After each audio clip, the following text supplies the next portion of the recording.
Kuma 'yan ƙasa wato abu na biyu wanda yake ba da mamaki kuma yake ƙara ba da bakin ciki daga cikin waɗanda suka bayyana abin da suke da akwai kuma waɗanda su kuma suka ce ba za su bayyana ba suka ƙi bayyanawa.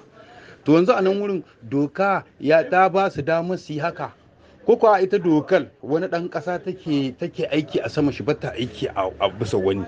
Kaga ma wani abu ne wanda yake ba za a amince da shi ba kuma hankali ba zai ɗauke shi ba. Kuma ka duba irin wannan kuɗaɗe da suke aje yau akwai rete-rete mutane ma'ana wanda suke ɗaukar retir yau suna da kusan wata 3-4 ba a biya su ba suna zuwa suna zawa. Sannan yau aka zo sallah ta azumi ta Allah ta'ala al'umma 'yan bariki ba su samu albashinsu ba su samu abin da za su ma 'ya'yansu ba abin da za su yi dariya na ran sallah, amma wai wasu suna da wannan kuɗaɗen wai nasu ne a aje a ƙasa irin wannan tawo mai suna ɗaya ta Nijar ka jama'a. Wato al'amarin nan fa in ma kowa ya yarda to shi kenan, in kuma kowa bai yarda ba to muna so mu ga wanda ba su yarda ba, kuma lokaci ne na haka. Abin da za mu kira ga 'yan ƙasa ba za mu taɓa yarda da irin wannan ba. Yarda da irin wannan haɗari ne a cikin ƙasa.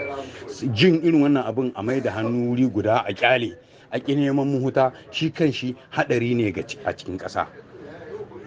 Abin da za mu ci ma 'yan ƙasa Allah ba mu lahiya da abin da lahiya za ta ci ko muna sauraro.